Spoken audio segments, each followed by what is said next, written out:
దేవునికి మహిమ కలుగునుగాక. నీతి వినకై జీవము గల దేవుని వాక్కు. యెషయా గ్రంథము 55వ అధ్యాయము 8వ వచనంలో ఒక అద్భుతమైన ప్రభువు ఒక మాటను మనకు తెలియజేస్తున్నాడు. మన ఆలోచనలు ఆయన ఆలోచనల వంటివి కావు, మీ మార్గములు నా త్రోవల వంటివి కావు అన్న మాటను మనకు కనబడుతుంది. పరిశుద్ధ జీవ గ్రంథములో ఆయన అద్భుతమైన సర్వ మానవాళి కొరకు ఆయన తలంపులను మార్గాలను మన కోసం ఉంచారు. మన తలంపులు కొన్నిసార్లు మేలు రకంగా ఉండకపోవచ్చు. మన తలంపులు మన ఆలోచనలు కొన్నిసార్లు మేలుకరముగా మన తోటి వారికి స్నేహితులకి ఉండకపోవచ్చు. మన తలంపులు ఇతరులకు మంచి చేయకపోవచ్చు. అయితే మన త్రోవలు సరైనవిగా మన కళ్ళకి కనిపించినా కూడా కొన్నిసార్లు అవి మనలను సమస్యల్లోనికి తీసుకువెళ్ళచ్చు. దేవునికి నీ ఎడల, నీ కుటుంబం ఎడల, నీ బిడ్డల ఎడల ఎంతో ఉన్నతమైన ప్రణాళిక ఉంది. ఎన్నో ఆయన మన ఎడల ఎన్నో ఆశలు కలిగి ఉన్నాడు. ఎన్నో ఉన్నతమైన తలంపులు మనపై ఆయన కలిగి ఉన్నాడు.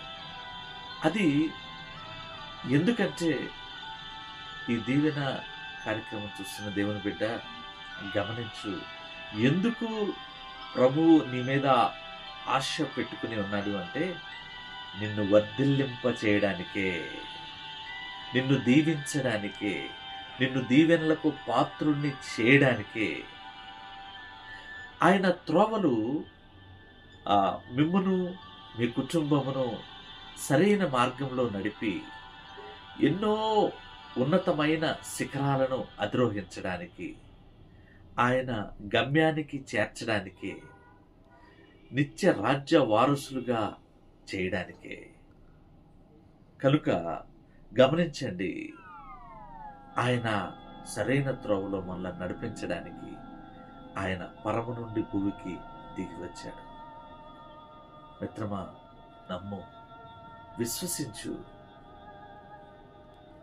నిరీక్షణ కలిగి జీవించు. మనిషి తలంపు కొంతే, మనిషి ఆశ తాను బ్రతికున్నంత వరకే. కానీ ప్రభువు మనపై పెట్టుకున్న ఆశ ఆకాశమంతా.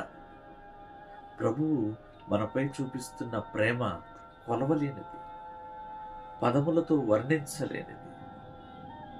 ఆయన ప్రేమకు ఎల్లలు లేవు, హద్దులు లేవు. కనుక ఆయన మనపై పెట్టుకున్న ఆశ, ప్రేమ తండ్రి చెంతకు చేరే వరకు, అంటే నిత్య రాజ్యానికి చేర్చే వరకు. అందుకే ఆయన అంటున్నాడు, మన త్రోవలు ఈ లోకం వరకే, కానీ దేవుని యొక్క త్రోవలు పరలోకం చేరే వరకు. అందుకే ఆయన అంటున్నాడు, నా తలంపులు మీ తలంపుల వంటివి కావు, మీ త్రోవలు నా త్రోవల వంటివి కావు. ఇదే దేవుని వాక్కు అని.